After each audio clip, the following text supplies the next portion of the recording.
Morning, everyone. Don't you love Monday mornings? All right, hope you're all awake.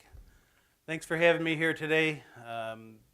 Donna has invited me. As she said, I do have both a personal and a professional knowledge of autism. I have a son who has autism, a form of autism. It's called a spectrum disorder. I'll tell you all about that in a little bit. He has Asperger's syndrome. He's doing very well. He's 22. He will graduate from St. Xavier this year on the honor roll, but it was not easy getting him there.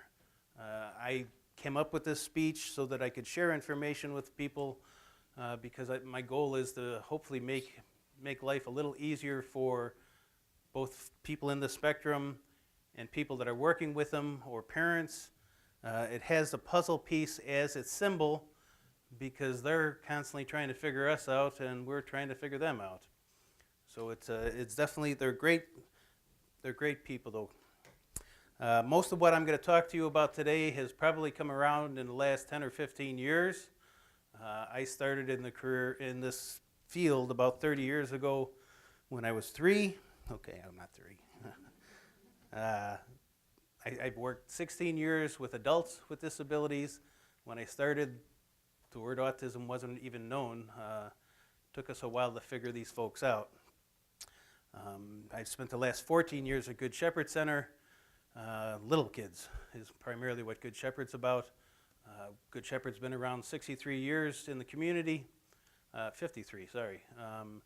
And we do pediatric therapy, early intervention, occupational, physical, speech, all types of therapy to get kids prepared for school. We start servicing children at age 6. We start servicing autistic kids around 2.5 because a lot of them, you don't know anything's going on until they are not speaking. They're not hitting their developmental milestones. Good Shepherd also does in-home respite care where we send staff into the house to get mom and dad out. They need a break. Raising children is hard in general. Raising a kid with autism or a disability is a very difficult task. So families need a break.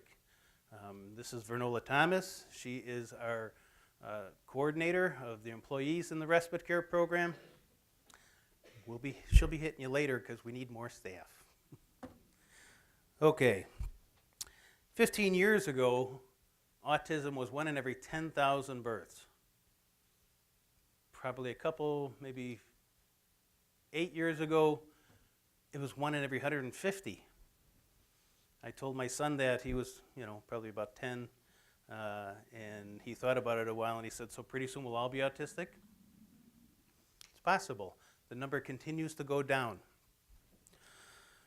Here's some general tips. How many people here are in the Therapeutic Rec program? How many are in the early childhood program?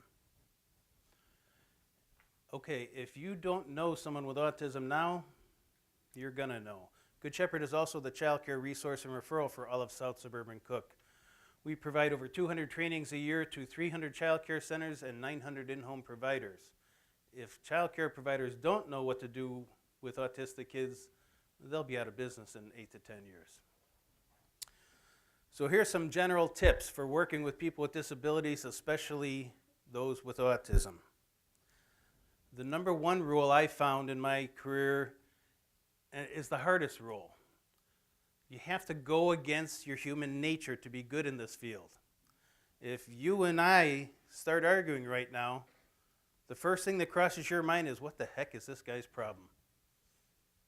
It is our nature to blame the other person in an argument. If you have a wife or a girlfriend or a boyfriend or a husband, you know what I'm talking about. It's never your fault, it's their fault. To be good in this field, when something starts going wrong, you have to say, what am I doing wrong? Because they're not going to be able to figure out what they're doing wrong. They have the disability. So you really have to, it takes a lot of work and a lot of effort to step back as you're getting upset and say, okay, what am I doing wrong? Am I standing up and he's sitting down? Am I raising my voice? Am I speaking too quietly? You have to constantly assess. I was working at a group home, running a group home in Blue Island, and I came in one day, and there was a 3-page incident report from one of the staff, who's this individual refused to sign for his meds. That's what he was supposed to do, sign for his meds, take his pills, sign for his meds. Big fight, big argument, lasted 2 hours, 3-page incident report. He comes home from workshop. I said, dude, what's your problem? Why didn't you sign for your meds? There wasn't a pen. Think about it. Why?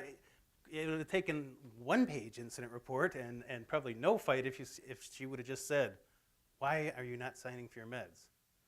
She took it personal. That's what happens when you get into a power struggle. You take it personal. Also make sure the environment is set so it's not a problem. Back we had an early intervention center-based program, and one of the teachers who in early intervention are called developmental therapists came to me and said, oh, this kid Johnny, he's tearing my room up. He comes in, he takes a toy. Nope, nope, nope. He's just throwing them over his shoulder. And when he finds the one he wants, there's 50 toys behind him on the floor. He's 2 feet tall. Put the stuff that he wants at his height. Put the stuff you know he doesn't want out of his reach. So set the environment. You know, is it too bright? Is it too dark? My degree is applied psychology, so it's all about setting the environment. You know, blue, calming. You know, silly things like that are not silly. They're important. My son, when he got about, 15, he wanted to change the color of his room. And I'm like, okay, what color you want? And he said, I want ocean. I don't know how to paint ocean, but my daughter did. So I painted a base coat of blue, and she went back behind me and took a light blue and rag painted it, and it looked like ocean. He loved it. So setting the environment. You should also consider when an individual with a disability starts having a behavior issue, especially if it's a regular behavior issue, is there something physically wrong with them? Before you start doing behavior programs, let's make sure there's not a medical issue. For instance, Down syndrome kids, as they get older, their thyroid starts to present issues. Had this guy who was a behavior problem all the time, had his thyroid checked, got him thyroid meds, behaviors went away. Had another guy with autism who was being a huge problem. He had an abscessed tooth. Didn't know how to tell me that. So always, before you jump to behavior programs or therapy, make sure there's nothing physically wrong with the kid. You have to maintain a calm when everything is going crazy. There's so many times I remember when my kids were born, going into Toys R Us with a credit card for the first time. I loved it. Yeah, I'm like, oh, I always wanted this toy, and I'm sure my kids will like them too. So you're buying. So many times I go into Toys R Us and there's a kid on the floor throwing a tantrum, and the woman, the mother's she's freaking out. She's going, oh my God, what am I gonna do? She's embarrassed. And I'll walk up and say, get up. And she'll turn and go, he has autism. I'm like, yeah, I know. Get up. And the kid does. You have to stay calm. The more you go up, the more they go up. And this is not just disabilities. You've been in arguments. The voices go up, and no one's listening. Once you start screaming, no one's listening anyway. So maintain your composure. Keep your voice calm. There's 2 chairs right here for those looking for seats. Okay. And watch the camera on your way by. One huge tip I found over the years with kids with autism, they tend to hear low-tone voices better than high-pitched voices. So this is a great opportunity for men in the field. They listen to us better. It has nothing to do with our skills. I think our lower tone voices. Now, women can do this too. Even if you have a high-pitched voice, you could still lower your voice if you have to. Especially in crisis situations, keep a low tone when you're dealing with kids. The last thing I want to remind you is that when you're working with a Down syndrome kid, what you're doing with that kid usually works with B and C and D fairly well. It transfers well. When you're successful with an autistic person, it ain't going to necessarily work with the next one. Every single autistic kid is different. The reason they're different is because the disability is wrapped around the sensory issues. So this autistic person may have hearing issues, and this one has smelling issues, that one has touch issues. So nothing. I remember when my son, his first 2 years of college, he went away to the University of Illinois in Springfield. Scariest day of my life, putting my autistic kid 3 hours away from me. But I thought, he's got a Asperger's roommate. It's going to be great. They know each other. They're just like each other. They're not like each other. They have different manias, I like to call them. My son is comedy, horror, Three Stooges. His manias are very specific. Brian's manias was sports. I mean, you could ask Brian who won the Heisman Trophy in 1963. He knows. Different people. Just because you have Asperger's doesn't mean you're the same as the other Asperger guy. The one thing that is the same across the board for autistic people are three things. And if you remember these three things, and I'll probably say them about 100 times today: sensory issues, structure, and routine. You keep good structure and routine to Johnny's life, behaviors stay low. Okay? All right, let's get into this. So, just 6 years ago, autism, the spectrum, children being born in the spectrum, there was 1 in every 110 births. 8 out of every 10 are male. It's very much a male issue compared to a female issue. Autism's growing at a huge rate every year. I'll show you that in a little bit. Bottom line is, my son could be right. Pretty soon we may all be autistic. A couple years ago, finally the CDC, the Center for Disease Control, called autism an epidemic. Took them long enough. An epidemic is something that is excessively prevalent, kind of like the Ebola virus. It's growing at a fast rate, just like autism. 2 years ago, went to 1 in every 88 kids. This year, it's 1 in every 68 children being born in the United States is being born into the spectrum. That's a lot. When a baby, historically, when a baby's born and the ladies get together, the first question they ask is, how big was it? It weighed this much? It was this long. Nowadays, there's a third measurement. They measure the circumference of the head. Autistic children tend to be born with a larger head than the neurotypical baby. Neurotypical is what Asperger people call us. They are Asperger's, we're neurotypicals, meaning we're not in the spectrum. So what is autism? It's a pervasive developmental disability. Who knows what that means? Anyone? Go ahead. Exactly. It is who they are. I remember when Brendan was little, front page of the Sun-Times had an article about Cure Autism Now. He screams out for us to join him. My wife was in the front room. I'm in the basement. We come running upstairs like, what? He goes, they can cure this? And you're making me go through it? I'm like, no, dude, they can't cure it. That title of that organization was offensive to people with autism. That's why they changed it. Cure Autism Now is gone. It's now called the Autism Society of America. You can't catch autism. It's not a disease. It's not a cold. It's not the flu. I bring this up because my son longed for friends growing up. A kid would come home from school, he'd play with them. After a couple times, a parent would find out he had autism, and there went that friend. It's not something you can catch.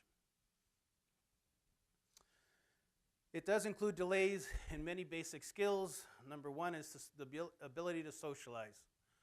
Most kids, milestones, pediatric milestones, they're talking, at least babbling by 18 months, 2 years, talking by 3. Autistic kids don't. Brendan's didn't really start talking until he was 4. And his first word was Ameritech. Kind of indicates, something's going on here. We pulled up to a light at 99th and Kedzie, and Ameritech, that's AT&T. For those of you who don't know what Ameritech is, it pulled up next to us. He looked at it and he said Ameritech. I'm like, really? How about dad? Can you say dad? From that point, his speech was like a floodgate. He started talking like crazy, almost to the extreme. Instead of being a typical 4-year-old, a neurotypical 4-year-old, he was using words like marvelous and wonderful, and all the other kids his age were like, okay, you weren't talking a week ago. Now I don't know what the heck you're talking about. So that is one of the red flags. Children who aren't able to communicate verbally.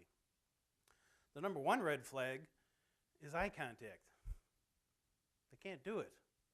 This is especially difficult when they go to school. When you get in trouble, what's the teacher say? The first thing she says, look at me when I'm talking to you. Can't.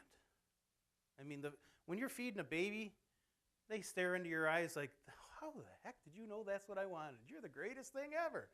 My son would be like, give me the bottle, get away from me. Feeding himself. He'd be like, give me the spoon, I got this. Eye contact, very discomforting for someone in the spectrum. He's 22 and he still can't do eye contact, so it's nothing that's infant only. He'll look at me and then look away and then come back and then go away and come back. He can't maintain eye contact for long periods of time. It's gotten a little longer as he's gotten older, but it's still an issue. There are problems with communication, and I'll be more specific later.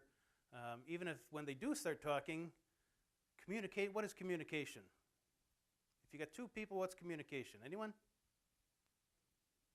Yeah, it's the giving and taking of information. I say something, you respond. You say something, I respond. Even though they do begin to talk, they don't really care what you have to say. They just want to tell you what's on their mind. So it's a one-way conversation. So communication is still an issue. Imagination. Very difficult for someone in the spectrum. We, neurotypicals, live the world in a gray fashion. Nothing is cut in stone. Could be this, could be that. People in the spectrum live in a black and white world. There's this or there's this. And it's up to us to help them find gray, because the world is not black and white. You know how many queer sayings we say every day, and everyone around us knows what we're talking about. I'm just pulling your leg. My son would be like, no, you're not. He's like, no, dude, that means I'm joking with you. Oh, okay. The nice thing is, because they have such a good grasp of knowledge, and they're like sponges, they want knowledge. Once you tell him I'm pulling your leg means I'm joking with you, he's got it now.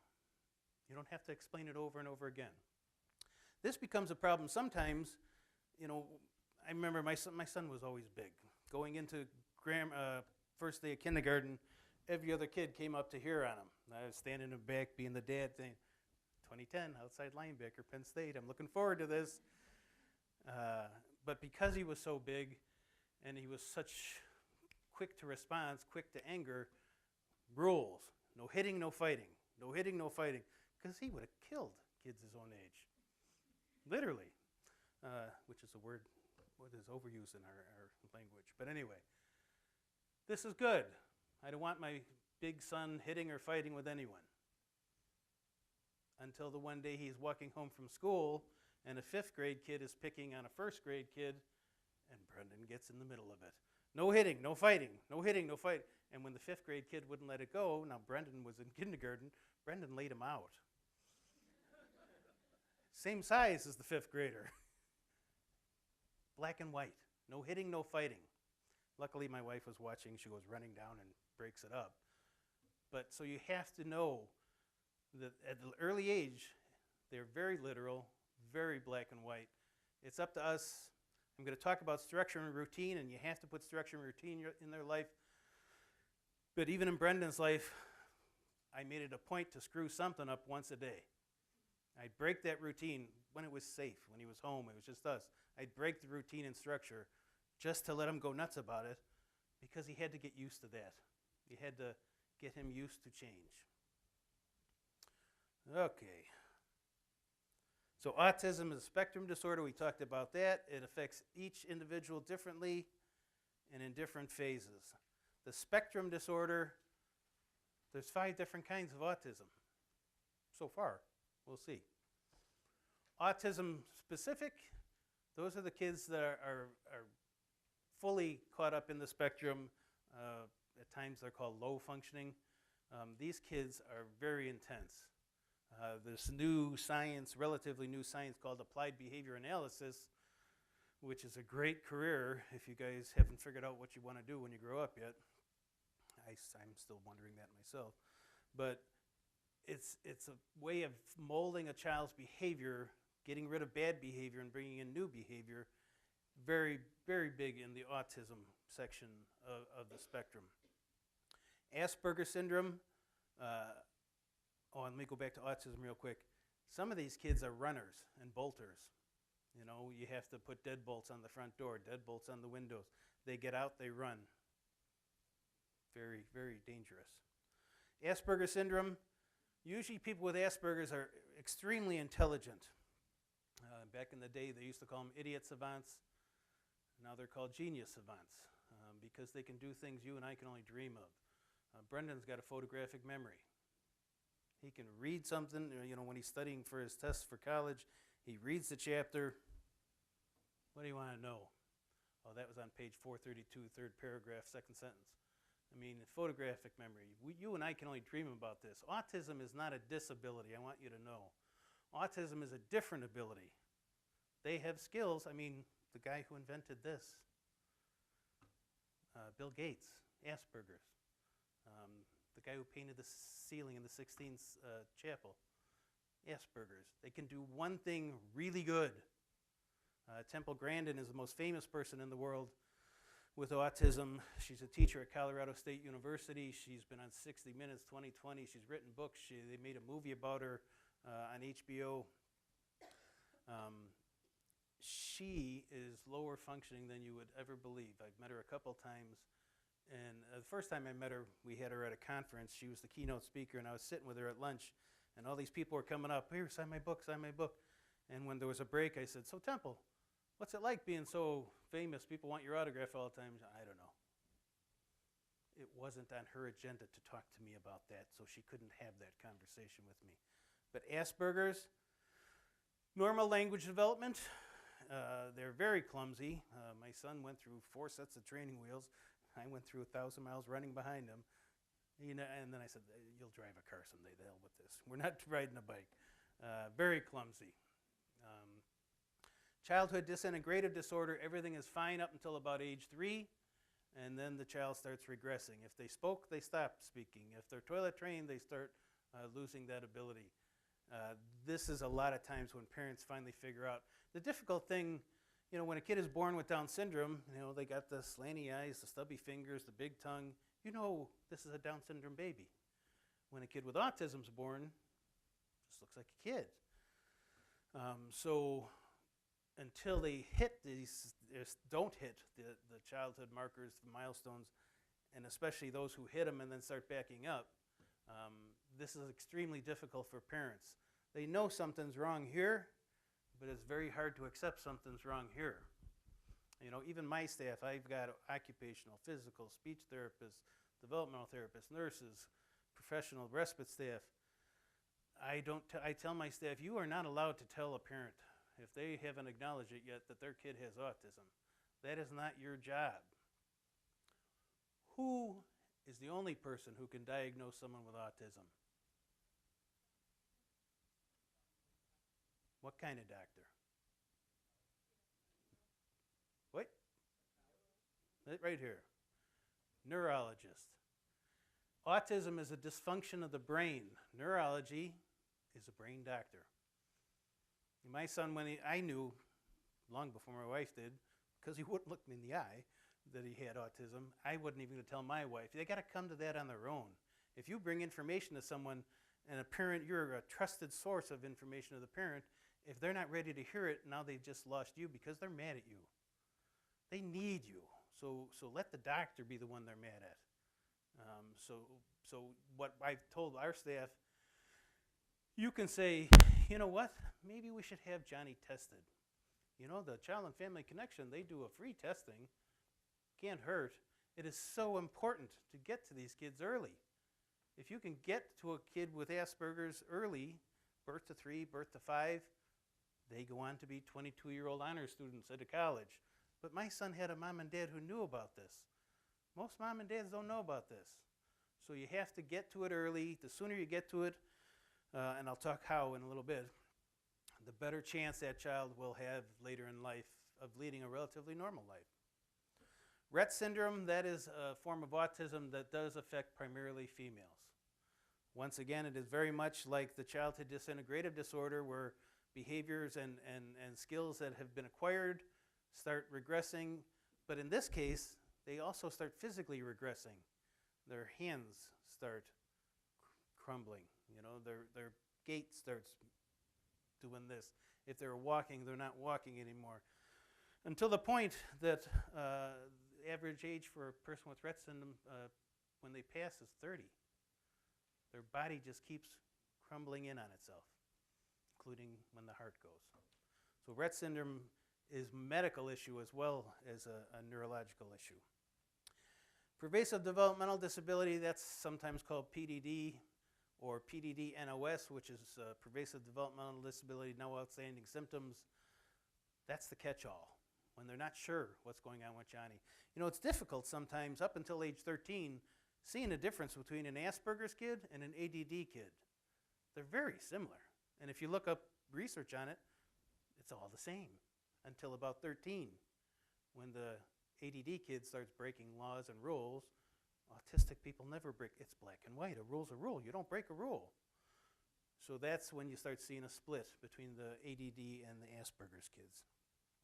I always had, in the early stages, Brendan's grammar school stages, I always said, let's just call him PDD, because I didn't want the next year's teacher to say, oh, hell, here comes an autistic kid. So we'll call it PDD. You know, I know it's autistic, but that lady doesn't. We were very blessed and lucky. You know, I live in Alsip, and my son, his kindergarten teacher fell in love with him, even though he was a handful. And she transferred to 2nd grade to be his teacher, and she transferred to 4th grade to be his teacher, and she transferred to 6th grade to be his teacher.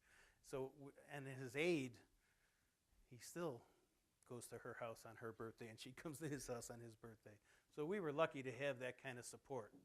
But I tell you, Brendan, I think, taught that school district as much about autism as they taught him about education, because they were very ill-prepared.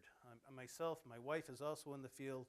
She's the vice president of human resources and team building at Aspire place up in Westchester. We offered to come in and teach the teachers for 12 years, grammar school and high school. Never once did they take us up on that. It's a shame. Okay, so there is nothing that causes autism, and there's nothing that cures it, no matter what Jenny McCarthy tells you. Jenny thinks that her son is cured. He doesn't have autism no more. Well, God love you, Jenny. So what it is, though, it is definitely an abnormal, different side of the brain. We use this side, they use this side. That's why a neurologist is needed, because they can do an MRI of the head, and you can see which side of the brain is active. Or they can do the EEGs. My son loved that. He loved video. He's a video wizard. So when he went for the EEG, they put these wires all over his head and put a pack on his belt, and he thought he was video. This is kind of cool. So yes, it has to be noted by a neurologist in the brain. Okay, 2 distinct sets of characteristics to figure out when a kid has autism. I told you before, eye to eye, can't do it. That's number 1. Body posture. If I come up to you and I'm standing here as one of your teachers and I got my hands on my hip and I'm doing one of these, you know I'm not happy. A kid with autism has no idea what body posture means. Unless you tell him, this means I'm not happy, then he can ingrain that into his social being. They don't get body posture. Do you ever see those little magnets with all the faces? This is happy, this is sad. Great skills for the kids with autism. Buy those magnets. Give it out to your kids with autism. Give it to your teachers. They need to be factually taught. Facial expressions, they're not going to get it. Lack of spontaneous wanting to share things. You got a kid coming home from kindergarten, 1st grade, 2nd grade with stuff from the teacher. What's the first thing they want to do? Anyone? Hang it on the fridge, show it to mom. Look at this. let's put it on the fridge. Kids with autism, they don't do that. Yeah, here's the bag, and they go play video. There's no sharing these things. They don't get out of it what the neurotypical kid does. Difficulty with verbal communication, using and understanding language. Like I said, when Brenda did start talking, he was blessed with a skill I refer to as a Disney skill. He loved Disney movies, especially Sword in the Stone. But he loved Disney movies, and he had a great ability to take lines from movies and use them correctly in everyday life. So it was kind of nice. I was happy we had a daughter first, because I'd look at Bridget and she'd say, Little Mermaid. I'm like, oh, I was wondering where he got that line. It's kind of handy. Sometimes not. When he was in 3rd grade and the teacher got upset with him. You guys see Stuart Little, the mouse and the cat movie? Brendan looked at the teacher and said, talk to the butt, the head's not interested, So when he came home that day, I first said, good use of language. You were mad at her and you told her you were mad at her. Second thing, you cannot say that to a teacher. You cannot say that to an adult. And after my wife left the room, I said, you can say it to your sister if you want, because I wanted him to be neurotypical. All brothers and sisters get on each other's nerves. I've got 4 sisters, I know. Okay, the conversation piece I told you about. Even when they are in 4th grade, he decided he wanted to learn about the Titanic. He came home with every book in the library on the Titanic, sat in the room by himself, poring over this stuff. He was reading from the time he was 2. Loved to read, loves knowledge. Trivial Pursuit, gets the game, memorized every answer to every question. Good person to have on your team.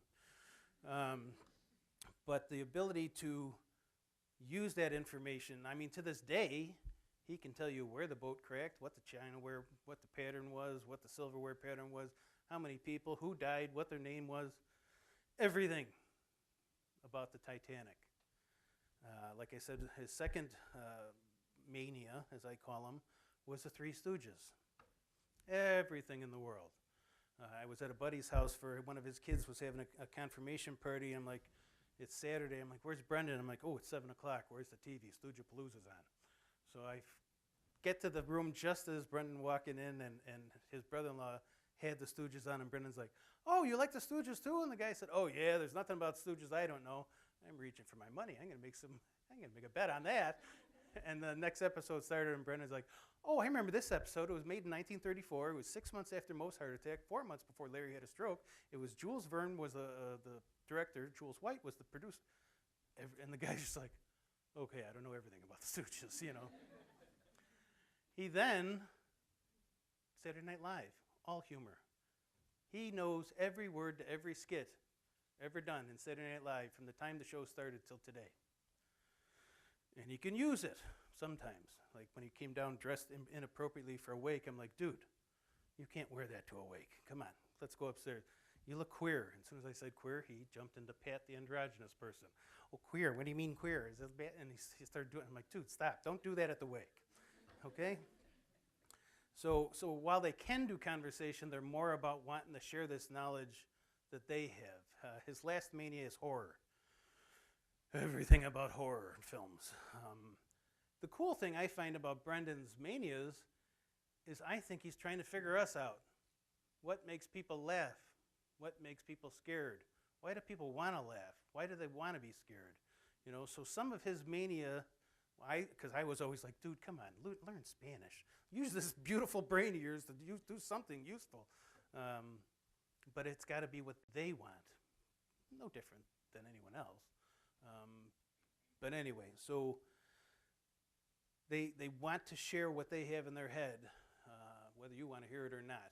I have to admit, of recent, don't ever say I mentioned this part, he's shown an interest in girls,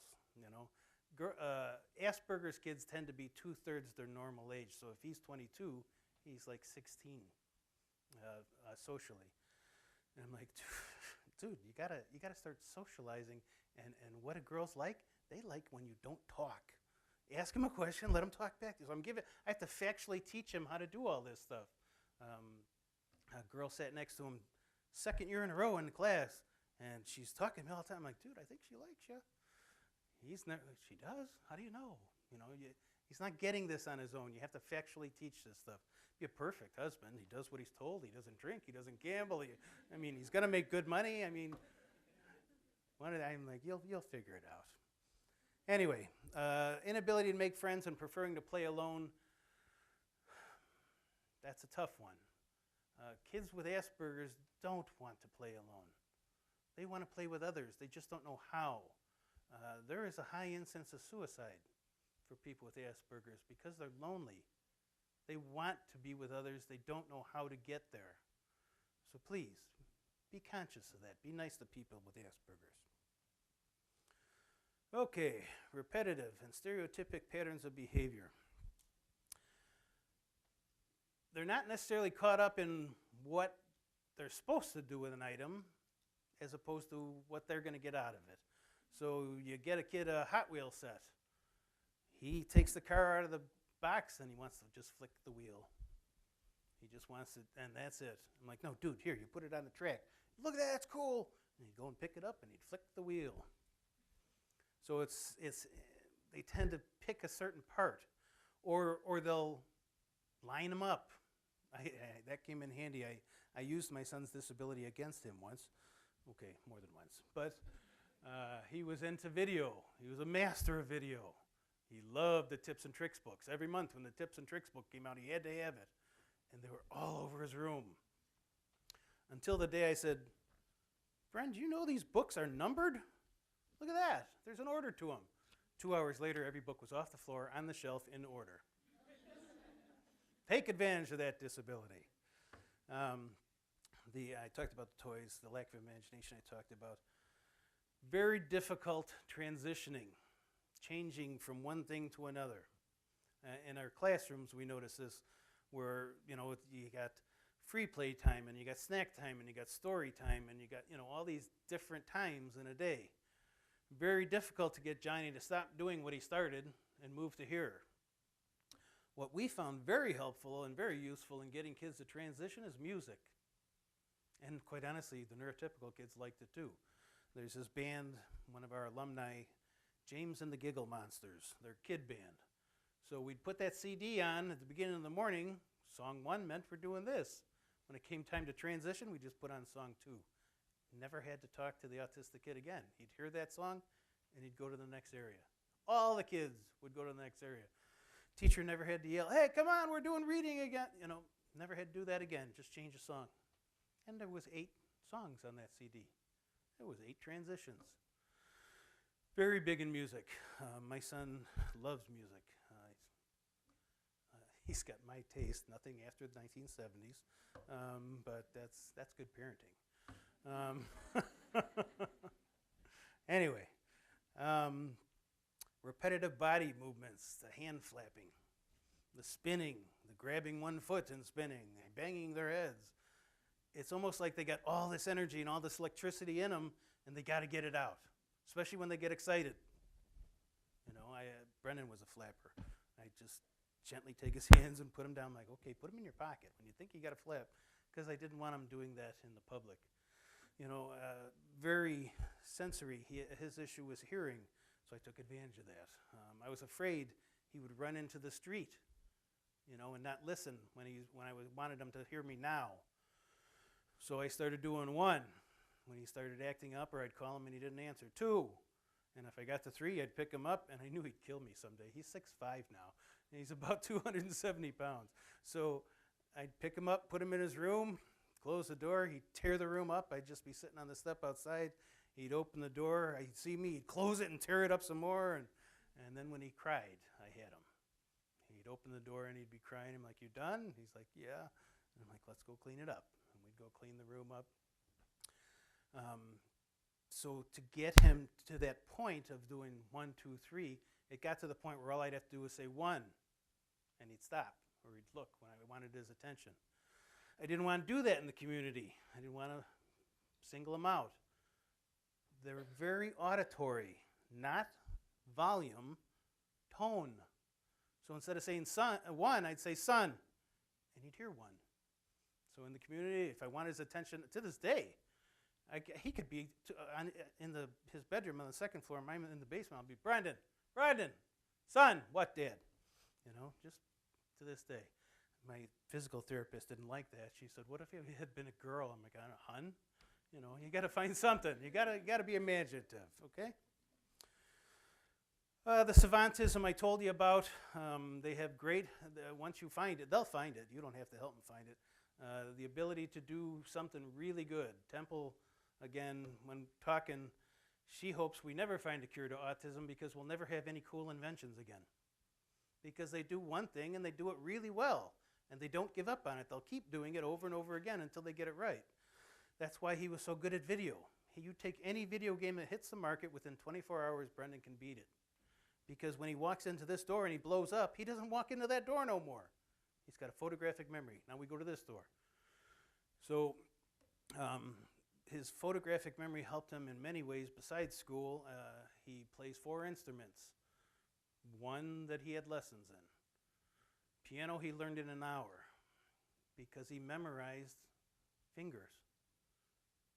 He was playing with my mother-in-law's piano and he goes, hey, that's the first 5 notes of the Star-Spangled Banner. And she's like, let me show you the rest. She comes over, she plays it for him. An hour later, he was playing the Star-Spangled Banner on the piano simply by memorizing her fingers. That's when I bought him one of those pianos with the light-up keys. So, not a disability. Sensory integration. Everyone knows what your senses are. And they're all different. Even if 2 kids touch, oh, these are both autistic kids with touch issues, they're totally different. This one wants deep pressure, this one doesn't want any pressure. You know, so it's such a huge spectrum of aids to help people that are in a spectrum. So it, for you math people, and so on and so on and so on, it just keeps growing. Brendan's touch issue was he was hypersensitive. He didn't want you touching him. So how do you treat that? Anyone? How do you get an autistic person past the touch issue? Touch. Occupational therapists. The 2 greatest, and I'm going to talk about them a little bit, therapists for kids with autism are speech therapists and occupational therapists. Occupational therapists are going to help the kid get past their sensitivity to touch. Deep pressure. Have any of you heard of deep pressure? Deep pressure, you come and you hug the guy, and the heat from your body and the tension. My son is a diver. He loves diving. He's been certified to dive up to 100 feet in the ocean and the lakes and whatnot. The reason, why would you think someone with autism would like diving? Deep pressure. The further down you go, the more the pressure is on your body. What's the other thing that happens when you're 100 feet underwater? I'm sorry? Dopamine release, okay. Anyone else? All the other senses are gone. You can't hear, you can't smell. He would live there if he could. The first time he learned about, I have a buddy in Florida who's a diver, and he's got a built-in pool behind his house, and he had the dive tanks by the pool, and Brendan was, I don't know, 10, 12. He's like, Uncle Brad, can you show me how to use this equipment? And Brad's like, oh, it's very complicated, Brendan. The computer, you got to understand the computer. And I'm like, teach him, Brad. 15 minutes later, Brendan's at the bottom of the pool because he's got a photographic memory. He learns it quickly. So he's at the bottom of the pool, regulating himself on the computer. Does anyone dive? In order to get to the bottom, you got to put a weight belt on to make you go down. To get up, you take your air and fill up your vest to bring you to the top. So he bobbed. He knew he had 45 minutes of oxygen. He bobbed between the floor and halfway up for 44 minutes and then came up because he learned how to do it that quickly. Taste, very prominent in kids in the spectrum. It's funny, one of my therapists, OT, Anjali, I walked in on a session with the first time she had ever seen this kid. And the first question to the parent was, ketchup or mustard? I'm like, what is that? What kind of question is that? They can't do both. They like one or the other. when it comes to food, most of them are very picky eaters. Some of it has to do with taste. Some of it has to do with texture. Who likes anchovies? Who likes, what do they call that, squid? Anyway, gross on your tongue, that's nasty. That's what these kids go through. Brendan, when he was little, we'd pull into McDonald's and he'd say, I want a cheeseburger, meat and cheese, ketchup only, toys, fry, and a Coke. I'm like, okay, dude, you want a Happy Meal, ketchup only, I got it. I'd take the bag from the girl, I'd get it to here, and he'd say, it's got a pickle on it. And I'd say, it's got a pickle on it. Smell! And you see the looks, it was great. The look on the girl at McDonald's, you didn't even open it. I'm like, he said it's got a pickle on it. You know, he had what do they call it, internship at Pace, where he went into their office out in Harvey and helped them with their computers. I went to pick him up one day, and he got in the car, and he had a new deodorant on. And I'm like, ooh, that smells good. What is that? And he goes, Dr. Pepper. I'm like, what are you talking about, Dr. Pepper? He said, yeah, there's a plant 2 blocks north of here, and the wind's out of the north. I'm like, dude, I'm talking about your deodorant. He smells something that's 2 blocks away that I had no idea was there. Hearing. They either have very sensitive hearing, things like fire drills. It's like a knife in their head because it's such a high-pitched, it's a tone issue. When he was little, the school would get the fire drill schedule, and the teacher would be like, oh, hell, we've got a fire drill Tuesday. Finally, after like 1 year, they just say, Brendan, there's a fire drill in 10 minutes, because if they didn't tell him, he'd go nuts.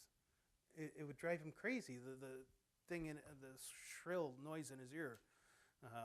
And my proudest moment, and this is how you definitely know it's not a disability but a different ability, is when he went to 6th grade. He changed schools. Whole bunch of teachers who know nothing about Brendan. After his first day of school, he went up to the principal, who was new that year, and said, you know what, I noticed you don't have a safety committee here. I think you should, and I'd like to volunteer to be on that committee. And here's the new principal thinking, well, that's a great idea. Oh, all he wanted was the fire drill schedule. That's not disability. I wouldn't have thought of that in 6th grade. So sight is probably the least affected, at least in my experience, in the spectrum kids. They're not very visual. Brendan does like to have the closed captioning on. He likes to read the show as it's being done. But the hearing, it's amazing. He hears stuff we don't. Regis Philbin used to do Who Wants to Be a Millionaire back in the day when he was growing up. And we had our TV in the corner here, an L-shaped couch. Brendan was behind it. I was over here at the computer. And my wife said, was that a $64,000 or $32,000 question? Brendan says, 125. And I'm like, dude, you're not even watching the show. How do you know? Slightly different song. It goes up an octave to build intensity and excitement in the show. I never noticed it, but he did. And then I paid attention, and he's right. It's a slightly different song for every question. So that song was a $125,000 question. Interesting stuff. I'm telling you, if you let them, these kids are going to teach you so much more than you ever teach them. Okay, let me show you something. You want to know about sensory? This is a video that I enjoy. So much, the difference between a neurotypical person and a kid on the spectrum when it comes to sensory is the ability to filter. You and I can filter out stuff, whether there's a clicking talk or a humming fluorescent or whatever. We can filter that out and focus on stuff. Planes, I grew up by Midway. You don't hear them after a while. This is what it's like to be autistic on a daily basis.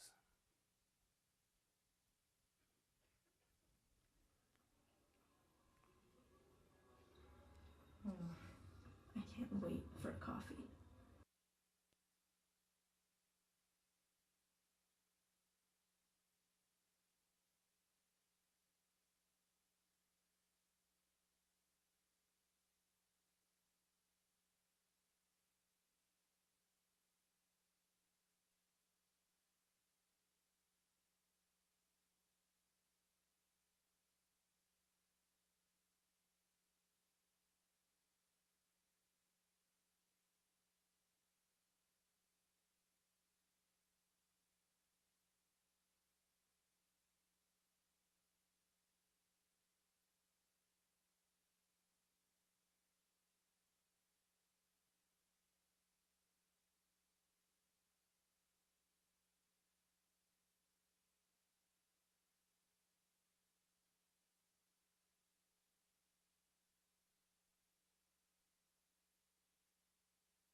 Can you hear me?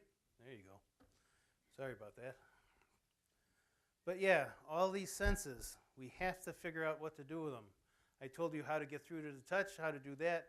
Taste, it's just a matter of the kid getting used to it through varied trials. Hearing, they have what they call the listening program. That's something Brendan went through. There's 3 chairs here and 2 over here, guys, if you want a place to sit. Yeah, the listening program's a really cool program. What they do is basically it's a series of CDs that Brendan went through. I think there was 8. And it's sounds, every sound you can think of. You're trying to desensitize his hearing. What the theory is that kids with autism are born before their hearing is fully developed. They've actually since, over the last couple of years, added the mother's voice so it's muffled like this, so it would sound like it still would while the baby's inside her. Once he went through, Brendan hated the fall. The wind through the trees, the rain, the leaves across the ground, the lightning, it was just overwhelming to him. It'd be like listening to 7 radio stations at one time. Very, very difficult to go through life like that. But once he went through the listening program and his ears got retrained, he was fine. Okay. What'd you think of old Carly? It's amazing. A lot of these kids, growing up, people think they're severely mentally retarded. They're not. It's just up to us to figure out how to help them communicate, and up to us to learn how to communicate with them. Later, I'll show you slides from a girl named Sarah Stoop, who got through 5th grade with everyone thinking she was severely mentally retarded, until they gave her a computer. But we told Temple Grandin about Brendan not talking that much, and she said, get him a jumpstart typing program and put him in front of a computer, see how that works. So we did that. Within 4 hours, he was typing 34 words a minute, all 10 fingers without looking at them. Just like that. I'm like, get up, let me try that. I'm a 6-finger typer. 23 words a minute. I couldn't get there. He does 54 words a minute now. So it's a matter of finding where they're at. Once he started using the computer, his ability, and he still lives, I'm sure like a lot of you do, on the computer, looking up YouTubes and all this other stuff. He always, oh, Dad, I got a new one. You got to see this kid. Linda, I'm sure you've all seen that one. There is no cure for autism. What there is a lot of different programs. Once you've identified what the issue is for the child, you address it with therapies. You can hopefully get them to as close to a normal life as the rest of us hope to expect. But they do benefit from a highly structured environment with routines, structure and routines. How do people do that? At an early age, I'll talk about PECS. PECS is the Picture Exchange Communication System. That's where you take a picture of every single thing that's important to the child, and then when they want it, whether it's a cookie or a toy or milk or their sister, they can bring you this, and then you work on their communication at that time. My speech therapist taught me at an early age in my career that B words are easy. I'm a huge Bear fan. I got all this Bear stuff behind my desk. So the kids who'd come to me, and I knew they're in speech because I had fruit snacks in the drawer. They'd come to me for fruit snacks. I'm like, come on, say bears, anything. This one kid, Cole, nothing. After 2 weeks, finally from his toes, he said, bears! I'm like, yes, give me fist. He gives me fist, he got his fruit snacks, and that was the routine from that day forward. He'd come, he'd scream bears at me, we'd do fist, he'd get fruit snacks, which is nice. Except when his dad asked him on Sunday one week, hey, Cole, you going to watch the Bears game? And he said, bears! And he punched his dad in the leg because Dad didn't know to put his fist out. You got to put your fist out when you say bears. So there is, once you get past that initial lack of communication, they can get there quickly once they start. Told you about the conversation. The idiosyncratic language, that's using what they know over and over again. You want to know about Titanic, Three Stooges, humor, horror? Brendan's your guy. Lack of spontaneous, that's the make-believe. They have trouble playing with the other kids because they don't know the social rules. And that's really key in their first 7 years of life. You're learning how to socialize with people. So if they can't socialize, then they fall behind their peers. So how do you do that? Social stories. Anyone know what a social story is? Besides a teacher.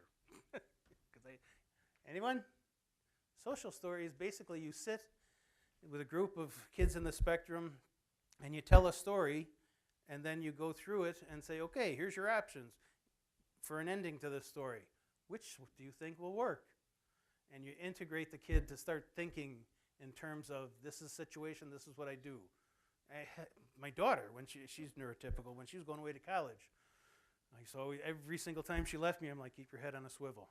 Keep your head on a swivel. When you're going to, don't walk down the alley, look wherever you're going, keep your head on a swivel. Always be safe. When she was a junior, she finally realized what I meant when someone tried to jump her. But she had her head on a swivel, so she got out of that situation quicker than she got, she avoided that situation and was able to elude. Okay, communication. People seem to, us people, neurotypicals, seem to think autistic people have trouble communicating. Well, before you go jumping to that, what's the first thing you got to do to be successful? Yeah, you guys weren't here, but this is the first thing I said. You're having trouble communicating? Look at what you're doing wrong.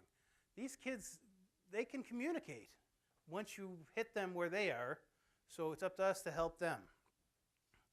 Here's some expressive language. Who knows what that means?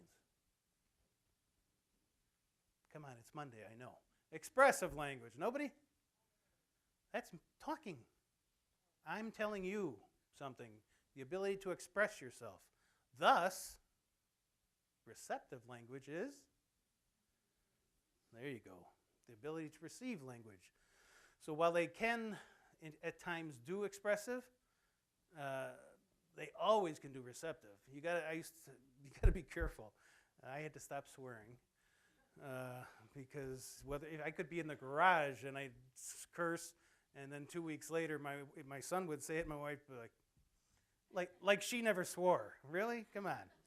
I always got the blame. So and I always tell the teachers, I know that mother's a pain, but don't you say it in front of the kid. He's going to someday come home and say, Mom, are you a pain? They're receiving everything. They may not be spitting it back yet, but they will at an inopportune time. So don't be careful what you're saying around. Sarah Stoop, the girl I talked to you about earlier, one of her phrases is, don't talk mean around us. We know what you're saying. I think that's real for someone who's severely mentally retarded, as they thought. No, that's pretty deep. PECS, I told you about, sign language. The thing you have to be careful with sign language, if you get a kid doing sign language, and if you want to pick up a book, The Joy of Signing is the greatest book on signing because it has a little picture that next to it. We used to Xerox off the book and put them on the walls so that staff could learn 5 new signs a week. Most signs are pretty basic. Everything from the nose up is male and from the nose down is female. Father, mother, grandfather, grandmother. I'll teach you the swear words later. But the problem is, I'm on videotape now. The problem with sign language sometimes is the child starts using the sign and stops talking. My daughter, actually, the neurotypical, I started teaching her sign at an early age just because I wanted to give her 2 languages. And then she started, like, no, you got to say cookie if you want a cookie. She stopped talking. So you have to be careful. If you're going to do sign, do the sign so you can communicate, but then make them say the word. Computers, amazing. If you want to see the coolest websites in the world, just Google Asperger's syndrome websites. These kids are amazing. Some of the websites that they put together, they are unbelievably skilled. My son actually just got a job for a web designer. His job is to go behind the web designer and look at the new website the guy just set up and find all the problems, all the things that are wrong with it. My wife, being a director of human resources, sat with him from the night before, teaching him how to do an interview and stuff, and nothing she taught him was what happened. The guy, she wasn't thinking like an Aspie. The guy who develops websites is an Aspie. Brendan came in, the guy sat him at a computer, he said, find all the problems with this website. And 10 minutes later, Brendan said, I'm done. And the guy said, no, you can't be done. There was 500. Oh, you're done. Brendan has a job now. So it's on the computers, these kids are whiz. Not all of them, again, not every kid is the same. But they do have this side of the brain. This has this side of the brain. Communication boards, that's where you put things up, such as a schedule. Say you want, now this could be on the wall in what they call pouches. At 8 o'clock we're doing this, 9 o'clock, so the kid comes in, he takes his card, he goes over, he does what he's supposed to, he comes back, he puts it away, he takes the next card. Schedule, structure, routine. Kids like it. So that could also be in a book, go from one thing to the next. I still have to do that, and quite honestly, we all do. That's why we have planners and phones with notes and all that stuff. If we don't schedule our life, how are we going to know when we get there? So, but these kids thrive on the communication boards. Music I told you about. Social stories I told you about. Other treatment tools, early intervention, that is pediatric therapy for kids birth to 3. Good Shepherd, actually, the founder of Good Shepherd, Louise, back when she founded Good Shepherd, there was no schooling for kids with disabilities until age 7. So Louise was from the first graduating class of Erickson, which is the place for early childhood people to get their masters from. It's in Chicago. She founded Good Shepherd at Good Shepherd Church in Park Forest. That's where her name came from. And she started a school for kids birth to 7 because she realized those are the most critical years. The state caught on to what she was doing, so in essence, Louise helped the state invent early intervention. Then when, who knows what IDEA is? Anyone? Individual, are you pointing to someone? Oh, yes, ma'am.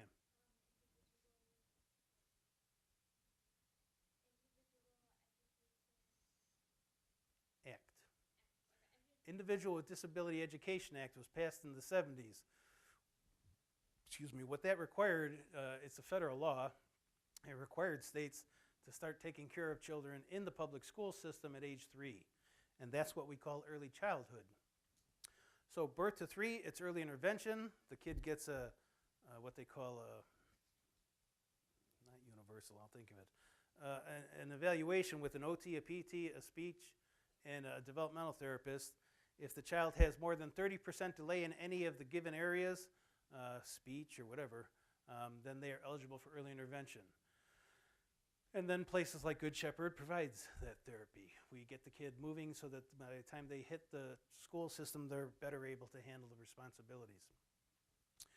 Early childhood is birth to 3. This causes a problem for parents because their kid may have been getting 4 hours, 6 hours of therapy birth to 3, and then when they move to the school system's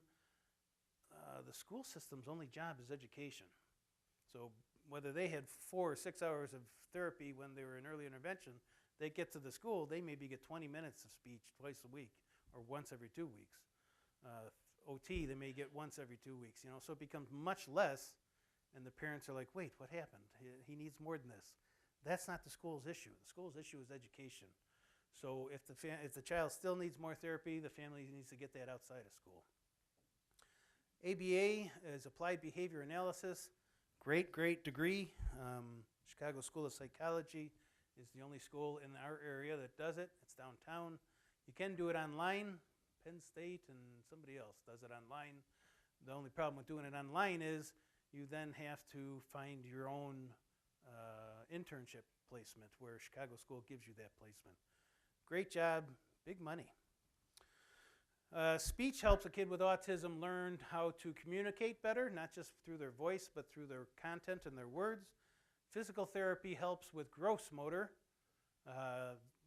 ability to move about their environment, walk, run, play. Occupational therapy, anyone? Here's a tip. If physical therapy is gross motor, occupational therapy is fine motor, right? The ability to write your name, feed yourself, hand-eye coordination, and deep pressure. You got to be careful. Deep pressure gets good pub, and it does work, but if you don't know what you're doing, you can hurt a kid. The story about the church in Detroit killing the kid because they wanted to give deep pressure to the kid, They crushed him.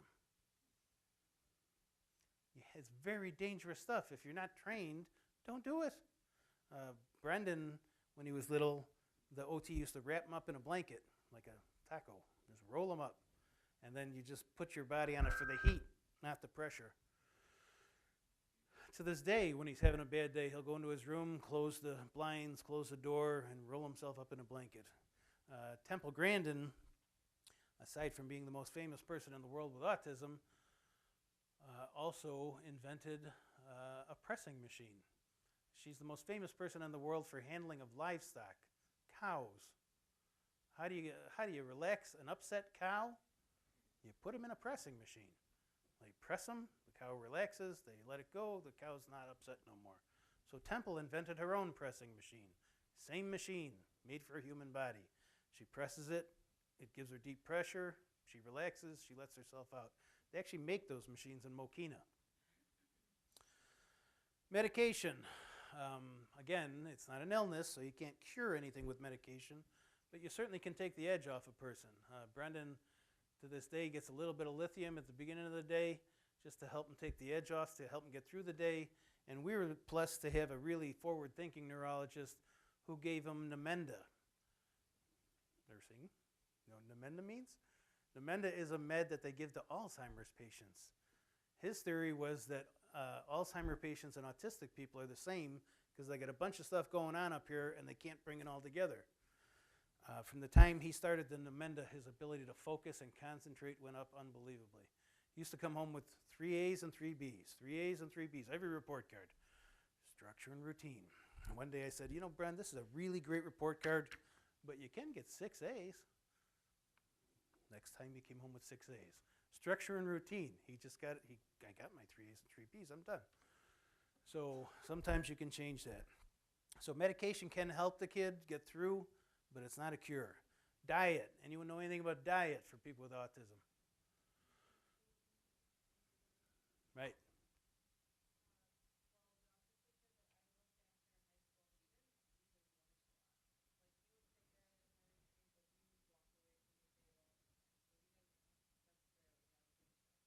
Yeah, they don't have big appetites, and for those of you going into childcare, they don't nap either. Man, nap time. Early childhood person's favorite time of day.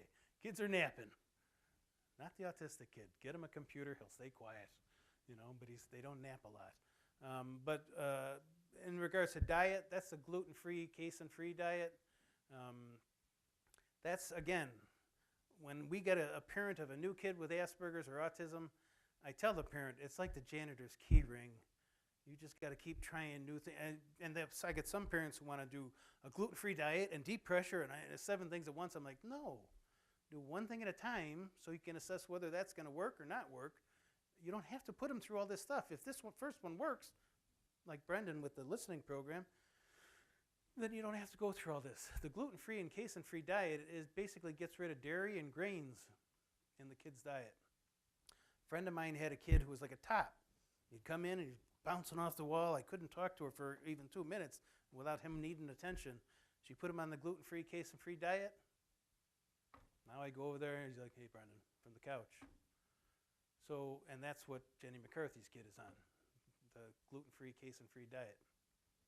It does not work for every kid. I tried it with Brendan, didn't work, and it's awfully expensive.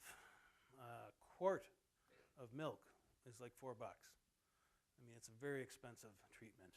This is one thing that is probably the worst thing about having a kid in the spectrum is they're awfully expensive. And they grow so fast. I don't think Brendan ever wore anything 3 or 4 times without it being on the neck. He'd get sick. Every time he got sick, he'd grow an inch. I'd be like, oh God, he's sick. We're going to have to get new clothes. He'd get fat, and then he'd get tall. And he'd get fat, and then he'd get tall. And like I said, he's now 6'5". He's a big boy.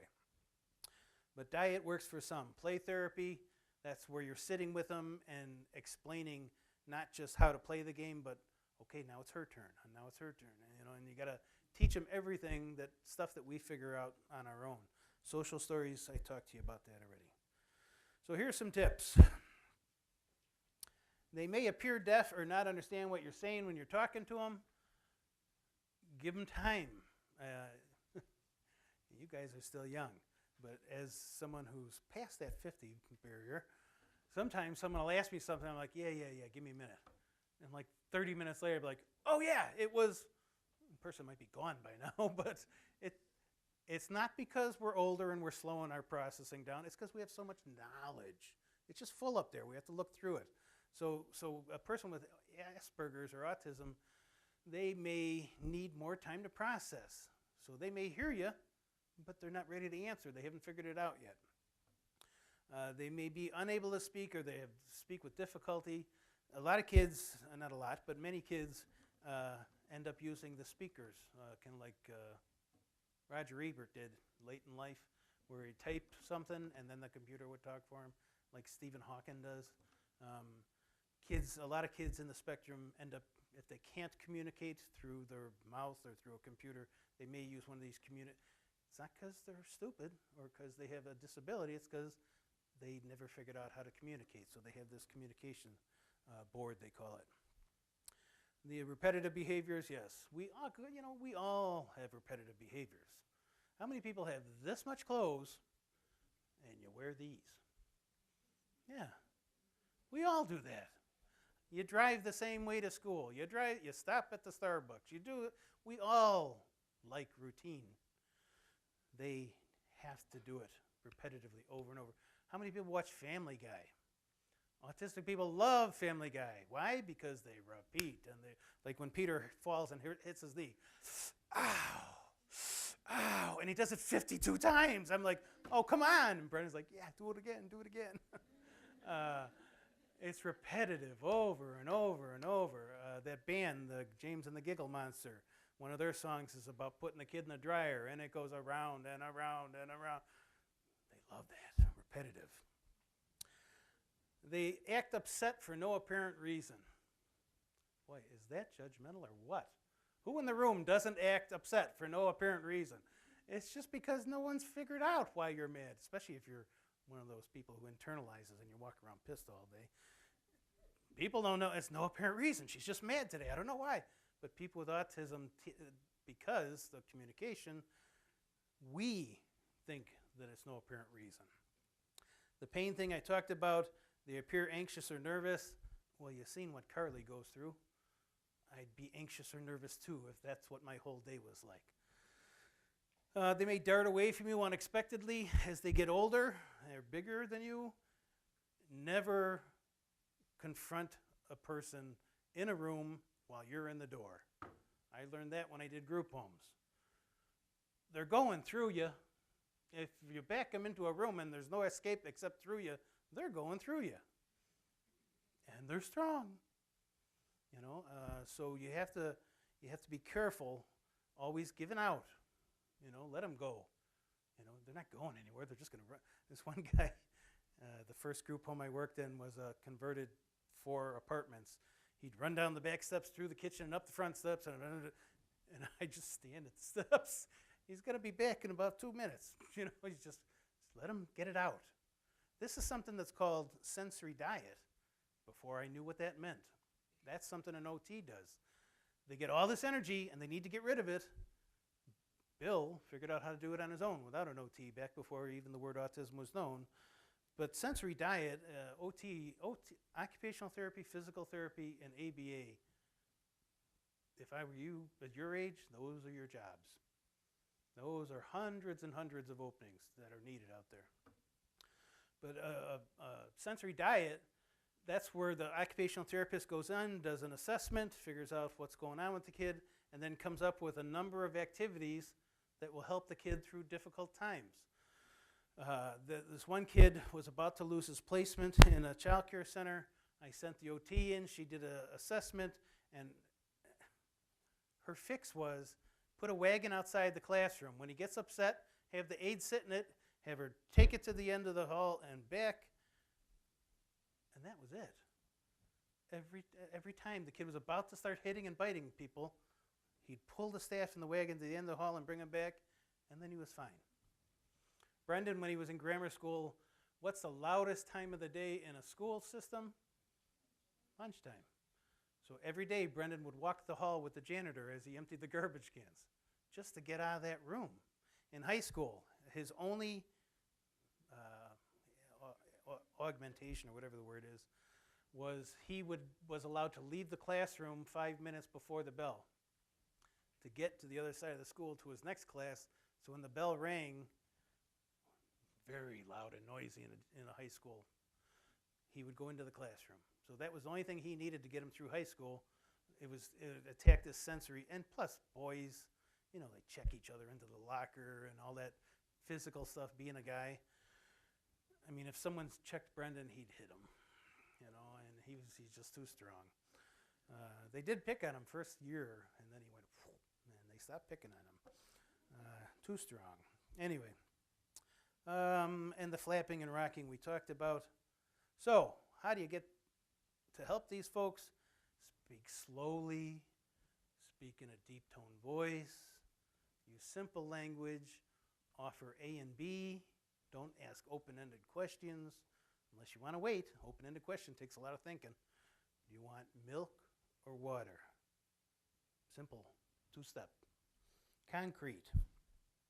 Repeat the question or walk away. Start talking to the other kids. Come back. Milk or water? There's no hurry. You've got 30 other kids you got to get some drink. So give them the time to respond. When they do respond, give them tons of praise. Great, you want the milk. Nice choice. Good job. Here you go. I told you about the physically blocking them. Redirecting. Whether it's a kid in the spectrum or a neurotypical like all of us, if you get in an argument, no one wins an argument.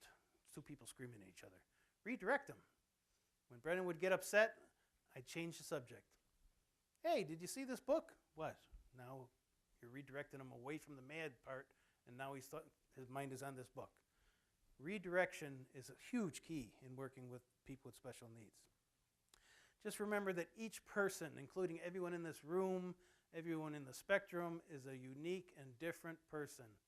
No two of you are the same. No two of them are the same. Cut each other a break, will you?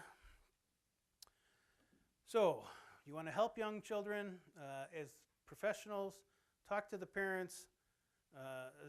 If you're going into early childhood, you're going to be a teacher.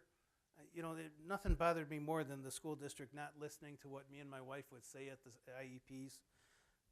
They don't know him like I do.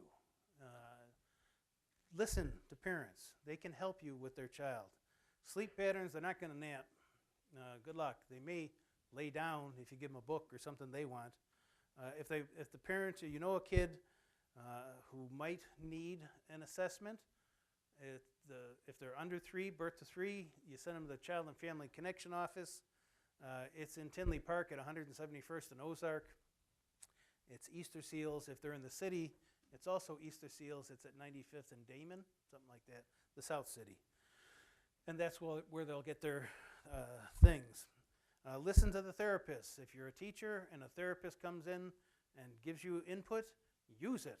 The funny thing, while they wouldn't listen to us, the parents in the IEP, we had Brendan going to this place out in Orland called a neurodiagnostic clinic. The lady who runs it is a psychiatrist and a neurologist. Really, really smart. I don't know what she's talking about half the time. Very smart lady, Val Nowinski. But her social worker would come to the school at the beginning of the year and teach the teachers, and she'd be saying everything we could have told her, but she was a genius. We were just parents. You got to be open to getting that input. Okay. Alter the environment before or after a problem, not during it. Like in early childhood, we tell the staff to have a quiet area. Do you ever see those plastic Disney tents? You put the plastic frame together and put the plastic tent so it looks like a little house. We encourage them to have that in their classroom because if Johnny's being abused through his senses, he can go in there and at least get some of it blocked. And the nice thing about it too, because Johnny won't want to come out once he gets in there, it's plastic. You could just pull it right off and it's, whoop, there you are, Johnny, come on out. We're doing this now. Change the song. Transition I told you about. Be patient. The kid's not going to want to join groups initially. What our staff used to do is have them sit on a stool or on their lap and their arms around them So it looked like we were restraining him. We were giving him deep pressure. Heat from the staff's body and the arms around it would help Johnny get used to it. Once they get used to the structure and routine, they're all good. Some kids need a toy, a blanket, something that helps them relax. It's a sensory thing. A blanket? Are you kidding? I remember when we used to always tell the teachers at the beginning of the year, don't wear no hairy sweaters, Angora or nothing like that, because Brendan will all of a sudden be like a magnet. He's got to come touch that sweater, So we'd tell him that. They'd learn on their own when he'd come up and accost them. But it's okay. Let them keep whatever it is that's helping relax them. When it comes time to have to take it from them, you take it, you put it in a clear plastic bucket, and you put it high enough so they can't get it, but they can see it. Because if you put it in a closet and close the door, they can't focus. They're wondering where the heck their stuff is. It'd be like taking one of your purses. If I take your purse and I walk around and I put it down, and you're like, what is he doing with my purse? If I put it right here and you can see that I'm not messing with it, it's less anxiety for you. All right. I told you about the playhouse. Visual strategies, again, that's the putting it so that they can see things visually. There's a place, I'll think of it in a minute. Anyway, most importantly, kids in the spectrum need you. Young professionals, people who are going to be going out there and making a difference in people's lives. The biggest difference you could make is to help other people understand. They're not strange, they're not queer, they're good people. If you cut them a break, if you listen and you pay attention, they are going to help educate you. And then I gave you guys a bunch of great websites. Let me go through my notes real quick. I'll tell you what they all do.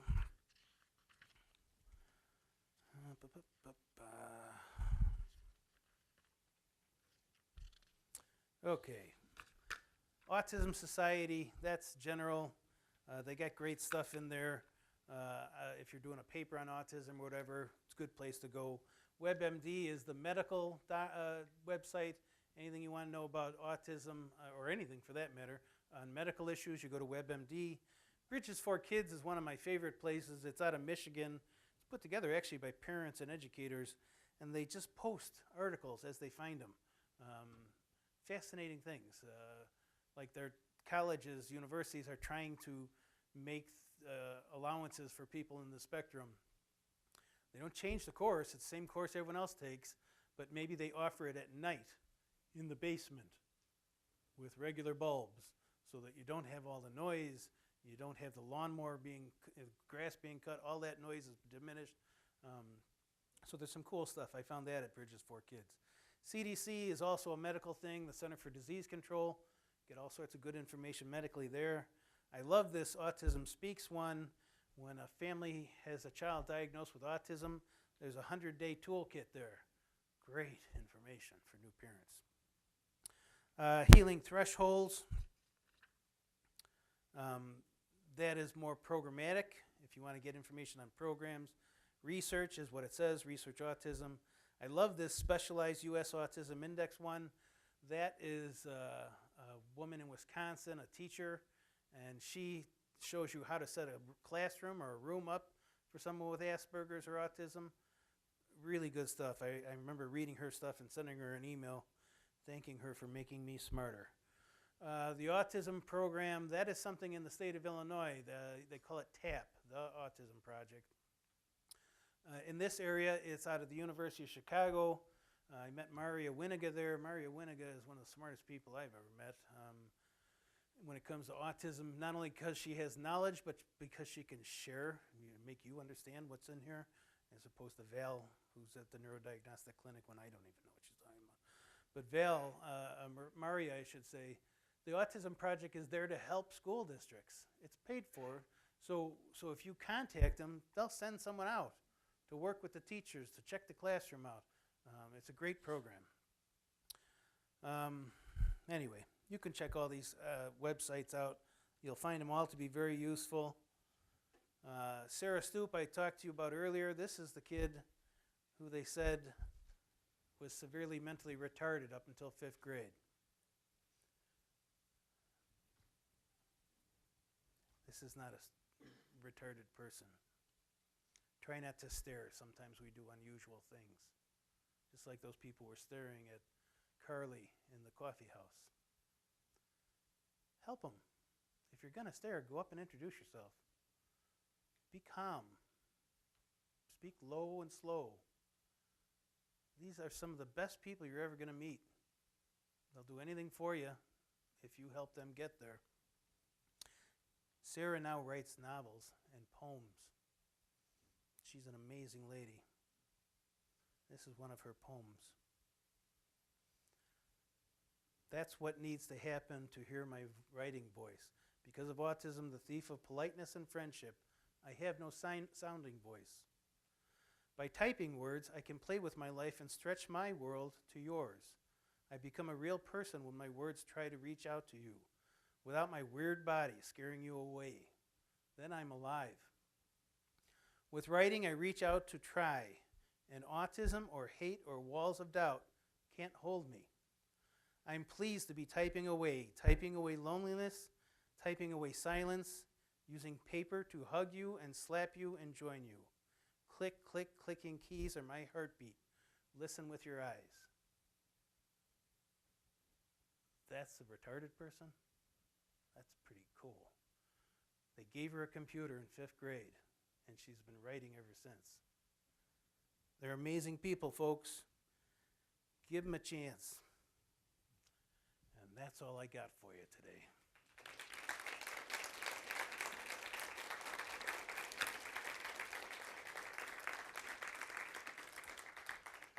Any questions? All good? Yes, ma'am. Oh, yeah. Yeah, it's very difficult growing up with a son with autism. All the people who were my friends before him, all of a sudden were gone. You end up making new friends. They don't want their kids playing with him, you know. The thing he had going for him was video.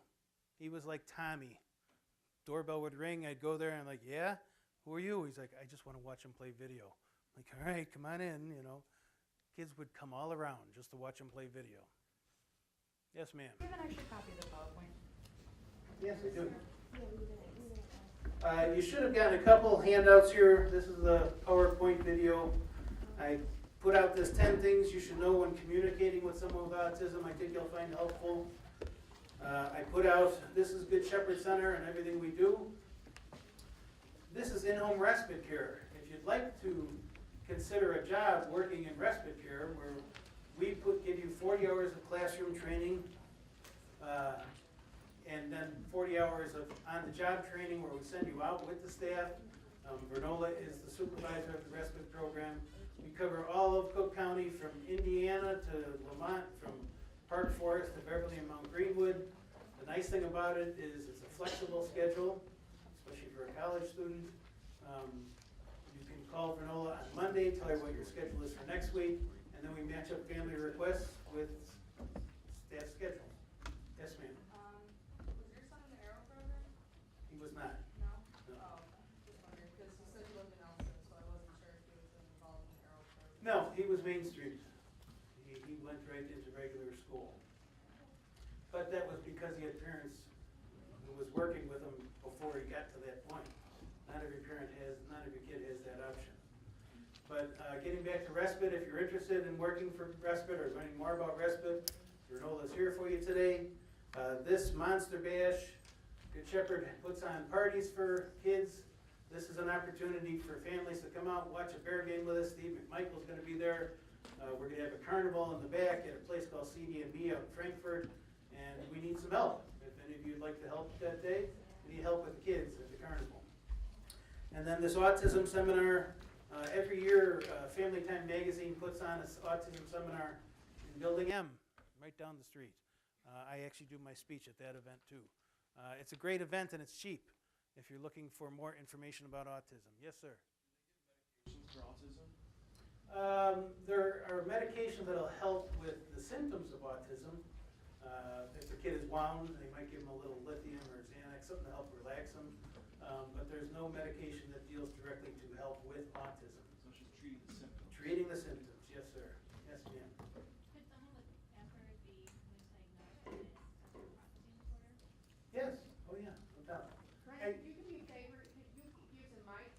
Oh, I'm sorry, you're right. No, so just so that, everybody can hear the question, or just repeat the Oh. question maybe? Thank you.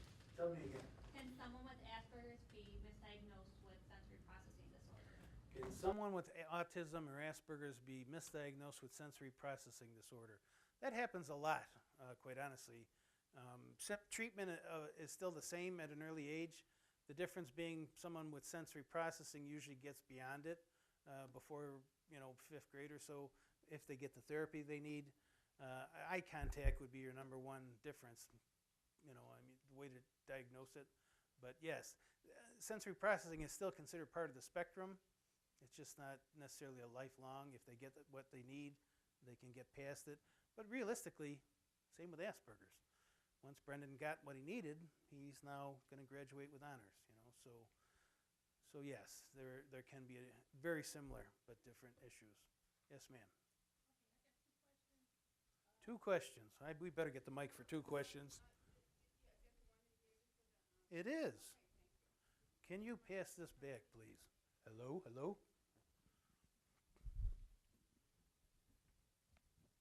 My first question is, to be clear, early intervention is for age birth to 3 years old? Yes. And then you mentioned early childhood, Birth is 3 to 5. 3 to 5. Okay, thank you. And then my second question is about the sleep pattern. Mm-hmm. What did you all do in your family about, if you had that issue about the sleep pattern? What's the suggestion about that crazy Structure and routine. Once again, everything is best if you catch it early. But if you get a routine, it's 8 o'clock, time to go to bed, or 7:30, we have a warm glass of milk and we read a story. So if you set the routine, actually, Brendan would say, my daughter, hell, I had to rock her to bed until she was, too old for it. Brendan, he'd be like, 8 o'clock, good night, Dad. I never had to worry about him.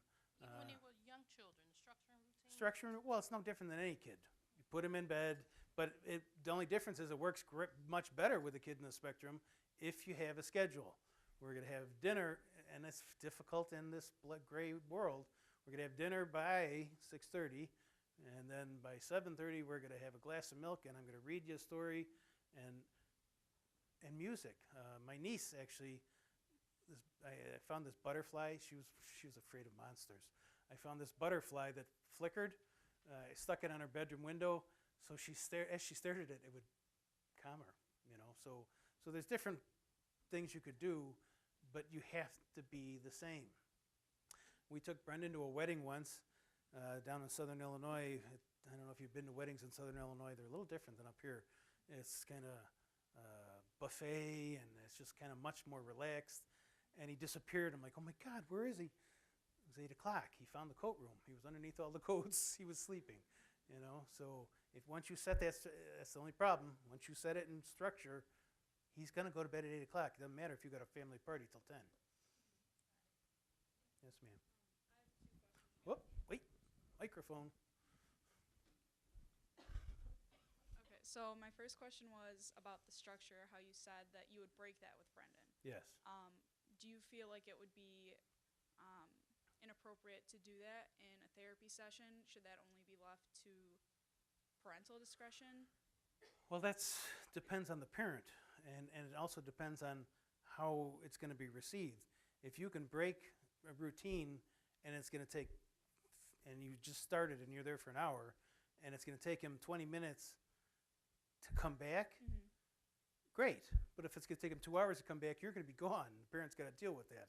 I would personally suggest the parents do it, because you only have an hour to be effective. You don't want to waste 20 minutes while he's having a tantrum or something. You do what you got, unless you're an ABA. That's what ABA do. They go in and they screw the kid up and then fix him.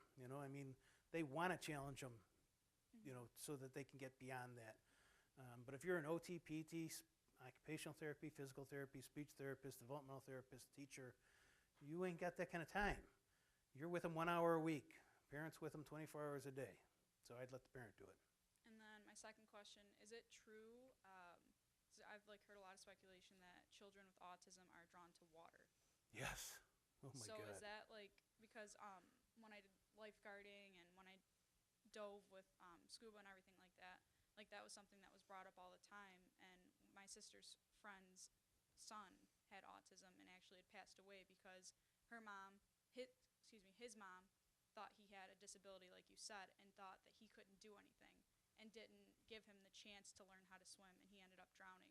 And that was like a huge thing. It was like, he's attracted to water. It's not, like you said, it's a different ability. It's not a disability. Right. I actually do a shortened, a 30-minute speech for first responders, police and firemen, and that's one of the first things I tell them. Kid goes missing, you find the pool. They're going to a pool. They're going to a lake. They love it. Once they get in there, everything goes away, all the noise, and they just enjoy swimming. Our first family vacation when Brendan was probably 4 or so, he's like, oh, pool, and he walked right into the deep end. Didn't even slow down. I wouldn't even, I'm like, oh my God. And I had to jump in with everything on. I mean, he loves it. He loves to swim. They all love to swim. But I think it has to do with making the sounds go away. This could be a walk. I think I can talk loud enough. Is that okay? Okay? 2 questions. The first one is, do you talk with parents long term of what they are looking at? A great many of the children that are diagnosed with autism will not be able to live independently. Schools take them up through almost 22 years of age. What do they do after that? Do you ever work with parents along those lines? I do. We never, when we first got the diagnosis, this neurologist at Christ Hospital, I'll never forget that day. He walked into the room, took one look at Brendan and said, oh, you're in for the long haul, good luck, and left. And left my wife weeping. Like, what was that? You never want to put a brick on any of these kids or any other kid. God only knows what they're going to be.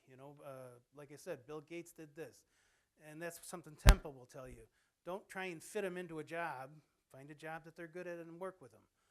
Will every kid be able to be like Brendan? No. Some kids may need group homes and stuff. I did adults for 16 years before I started doing kids. They still have skills. It's just a matter of finding what that skill is and a good job readiness and job placement place. There's a lot of them in the neighborhood, Park Lawn, Sertoma, Blue Cap, Southwest Community Services that are out there that'll help with that. But I would never tell a mom, get used to this is never going to happen. Because I don't know, look at Sarah Stoop. I wasn't saying it would. I was just Oh, yeah. saying that long-term parents need to think, as they grow older, how do we help? How Yes. do we help support and those kinds of things? Well, the biggest program, yeah, I know what you mean now. The biggest program that's out there, the newest program out there is called a waiver. First of all, if you have a child with special needs, they need to get on the PUNS list. The PUNS is the Prioritization of Urgent Needs System.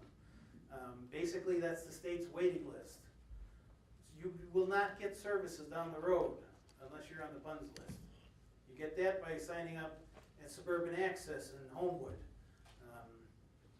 They are the gatekeeper for the PUNS list. And then, so this is a lot of more info, so bear with me. The Liggis lawsuit, probably 3 years ago, was won. Someone by the name of Liggis sued the state because kids were graduating high school at their 22nd birthday and they had nothing to do but sit home. So when the Liggis lawsuit was won, one of the components of that is the state has to provide funding for 500 new kids every year. And in the adult waiver, they call it, the family gets $2,400 a month to buy services for their adult with disabilities. In the children's waiver, you can get $1,300 a month to buy services for your child under the age of 18 or until they leave high school. So there are services out there. If ever you run into a problem or a family with children with special needs, an adult with special needs, whatever, if you don't know what to do, just tell them Good Shepherd. If we don't do it, we'll help them find it. I mean, that's the nice thing about Good Shepherd. Myself or Nola, a lot of the staff there are parents and administrators, so we don't want families to struggle like that. One more. Did you say you would take volunteers at the Monster Bash? I would love volunteers for the Monster Bash. If somebody wanted to volunteer, would they connect with you or? Yeah, or there's a number on there, I think. Okay. Yeah, either myself or Kristen Bonk. I need volunteers.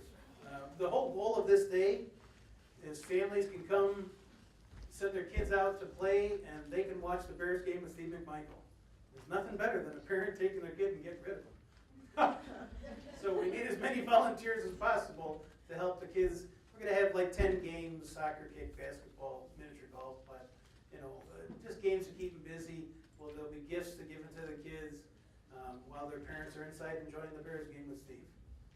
So yes, we need, I hope, I'd love to get about 40. You're not the only place I'm looking, but it's good to have students who are considering this type of career, because we'll also have professional staff out there with the kids. So it's a good chance for you to work hand in hand with some of the professional respite staff. Like you said, it's a good job. If you're interested in learning more about disabilities, come work for a place like Good Shepherd. Especially kids, we are the place in the south suburbs for kids with disabilities. Any other? Yes, ma'am. I know you talked about how pressure can help. Pressure can help. Did your son ever try a hyperbaric chamber? He did not. That is another option, and it is deep pressure. You're in water and stuff, and it also takes all the senses away when you close it up. It's very similar to swimming, going underwater. It is an option. It's an expensive option, and quite honestly, I'm not aware of any here. There's some in the north suburbs and stuff, but none really where people are poor, south side. Yeah, I worked with a holistic doctor in Palos Heights, and they have one. Nice. for- It is effective. But again, like every therapy, it's part of the janitor's key ring. It might work for this kid, but not that kid, Yeah. Yes, ma'am. What's the best way to help a child with autism figure out what it is they're good at? The same way you would teach a non-autistic kid. You just keep giving them different options. They'll catch on. They'll find their way. You just keep trying different things. Again, Brendan, he got into the movies on his own because his sister was watching them, and he got into video. His sister never was video, but he loved video. There's something hand-eye coordination he was good at. So you just got to keep trying different things, like the janitor's key ring. Try games. But the more involved the game, like a board game, they don't have the attention, like me, they don't have the attention span to learn. So it's got to be something quick that they can catch on to. They're never really, and I don't want to pigeonhole, but sports are not big. They're clumsy. They're not good at sports. Chess, Brendan picked up chess in a heartbeat. It's makes you think. Anything that's going to challenge those Discovery Toys and those kind of places. Toys R Us puts out a book every year. They just put out this year's edition about 2 weeks ago. It's called Differently Abled Toys. If you go to Toys R Us website, they have suggestions on toys for kids with autism, toys for kids with Down syndrome. It's a Differently Abled Toys. You talk louder, please, for the video. Says routine is a big part of helping them cope with autism. Uh-huh. What if that's the biggest challenge? Well, it is going to be a challenge, I can tell you that. Until you get it set, it's going to be like, Well, what if from the parent aspect? Because I work with parents and with students 0 to 3, but I just took on a parent that has a child with autism. But she's a recovering addict because I work at a shelter. sure. But her routine pattern, there is no routine. Right. But she's struggling to get a routine. So what's the best, like in this case, what's the best case for the child? Because last week she disappeared. So we're looking for her now. But this morning they did call me and tell me that she brought him back to the shelter for school. But it's like his routine pattern is what's. Unfortunately, as therapists or as teachers, we can't control mom. We can't control dad. Most parents, not counting people that are addicts, when you help them set the structure and routine for their kid, they love it. Their kid was tantruming every 30 minutes, and now he's not. So they're going to do everything in their power to make that structure. But someone who's stuck in drugs or alcohol, they're all about them. So it's kind of difficult for them to spend time worrying about the kid. He needs another support area. If mom can't do it, there's got to be an aunt or a grandma or someone else that can help put that structure in place. It's so important at an early age.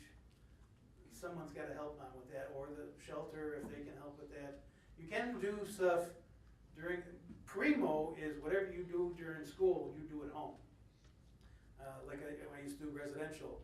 If you're teaching a kid how to, a day program, how to tell time with a digital watch, and at home you're teaching them with an analog watch, you're confusing the kid. So if you can do the same thing you're doing throughout the day, you're going to have a better chance of success. Oops, sorry. Okay? Yes, ma'am. Okay, so when your son was flapping, and Yes. you encouraged him to put his hands in his pocket. When I worked with 3, 4, and 5-year-olds, physical or occupational therapists always told me not to do that because they needed to self-regulate. However, as a parent and as a teacher, I wanted my children in my classroom to go out into the world without the rocking, without the flapping, and I would do the same as you, and I would try to encourage them to stop. So, but then, of course, the occupational therapist was more trained in that, and that I was just a teacher. Mm-hmm. So, I was encouraged to hear you say that. So what's your perspective is obviously to help that child stop, but in so doing, are you making them not regulate themselves then?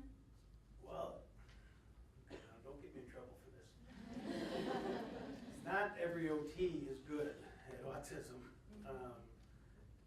If she's expecting you not to stop that, what's plan B? She should be coming up with the sensory diet to help him stop before he gets here. If you see a kid getting upset, first of all, like every behavior therapy, you got to do baseline. Because odds on favorite, his behaviors, whether it's this or hitting or punching, are happening at 10 a.m. You know, I mean, there's something's going on to make the kid upset. So a good OT will do a sensory diet and give you options so that when you see him getting upset, you can do one of these options, and then he won't do this. Yet he is self-regulating because the OT is not regulating for him. She needs to come up with a sensory diet that's going to help the provider.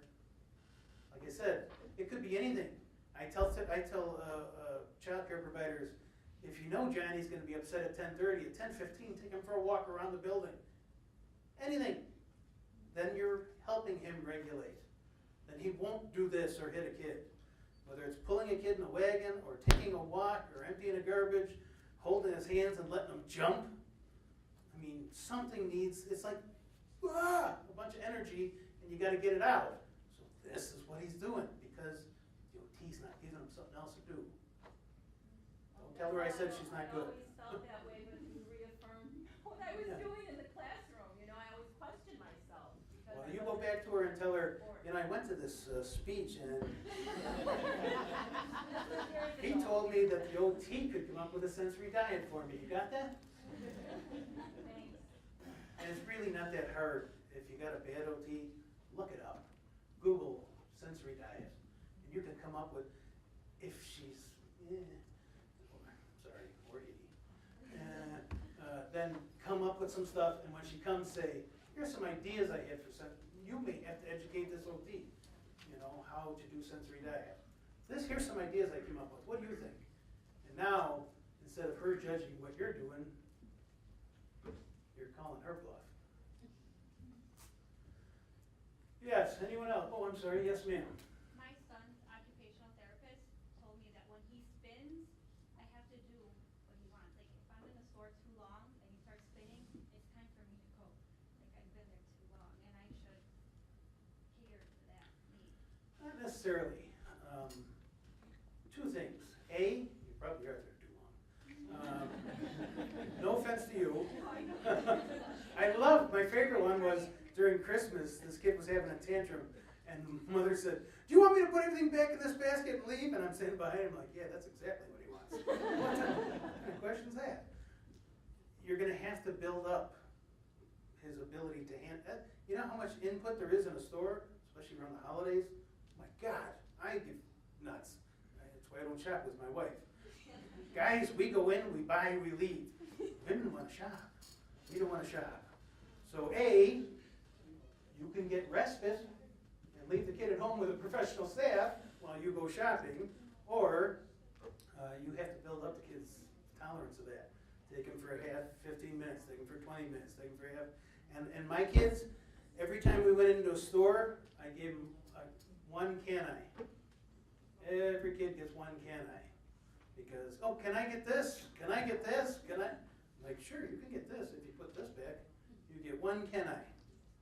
And my kids caught on to that, one can I. Because now they have a reason to be in the store. I don't want to be shopping with you either. But if there's a reason, I'm going to get a new bear shirt out of it or something, I'm in. Oh, yes, ma'am. Do you think, like behaviors of autistic kids can be confused with behaviors of just normal, like 2-year-olds who are? Sure, sure. Anything I told you today will work with any kid. Well, cause I don't, like my daughter recently, I don't know why, she'll even more when she's playing, but she'll just start flapping her arms like that. Yeah. I'm like, well, did you learn it at school? Or, She might have. and sometimes I just say, like when I try to say her name, more when she's paying attention to what she wants to do, she won't answer me, but like other times she will. Yeah. She may have she may not be autistic, but she may have sensory issues. But we all, I mean, after a bad day, I drive to work listening to Motown. I drive home listening to Scorpions. You know, I'm cranking. You know, I just need to You know, I mean, we regulate ourselves every day. You know, but it's nothing. My sister used to do that. I don't know what the heck that was about. But she's fine now. She's an electrician. She's doing fine. So we all regulate ourselves in different ways. I wouldn't worry about it.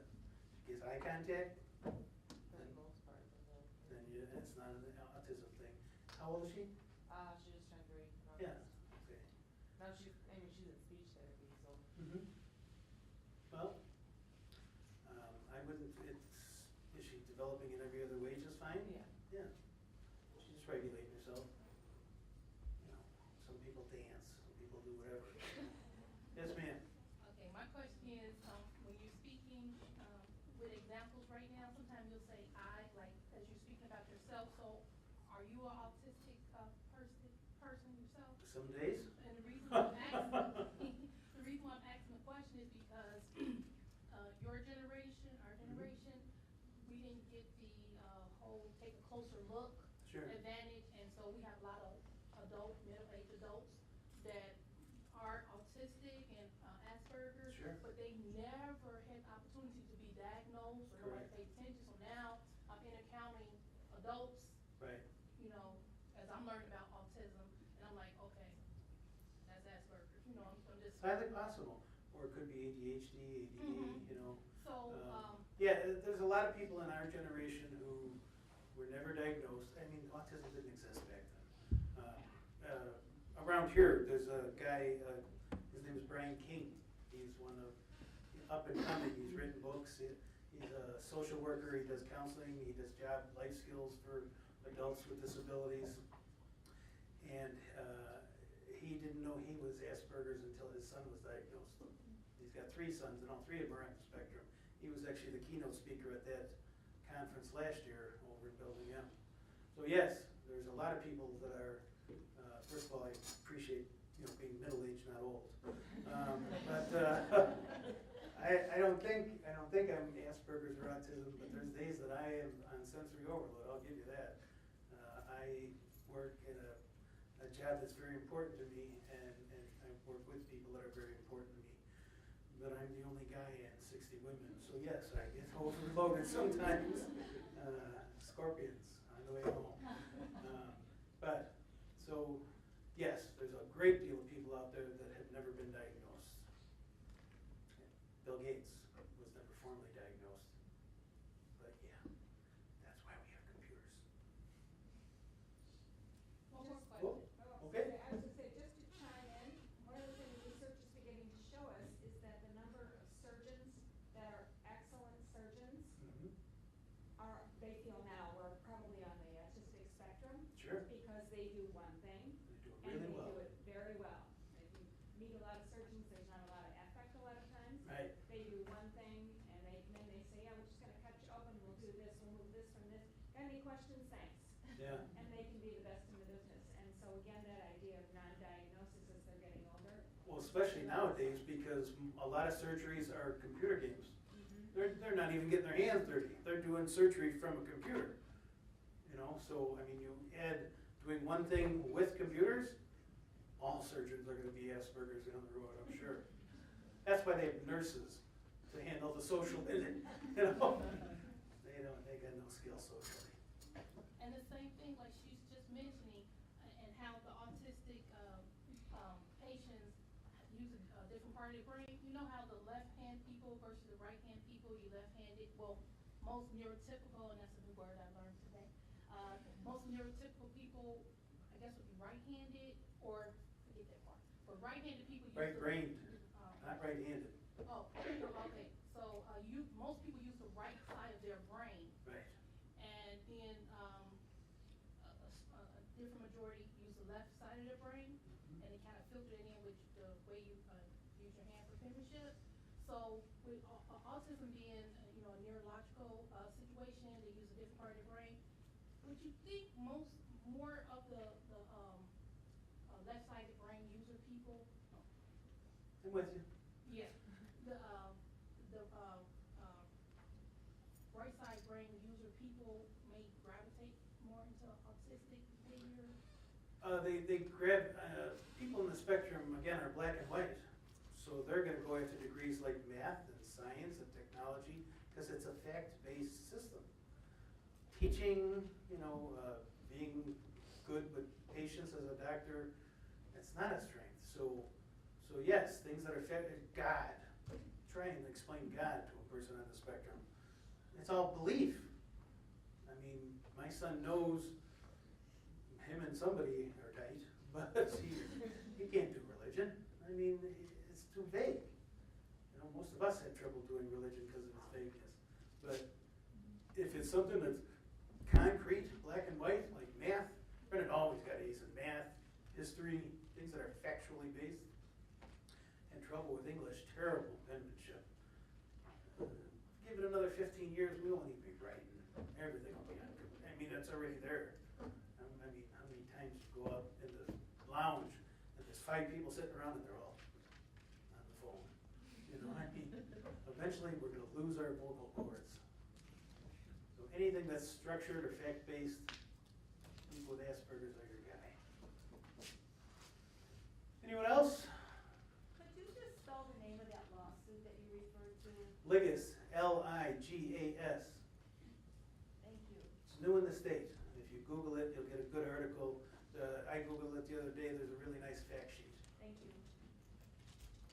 And again, if you run into someone and you don't know what to do, send them to Good Shepherd. We'll take care of them. And of course, when you're all working at Good Shepherd as respite workers, you'll know more.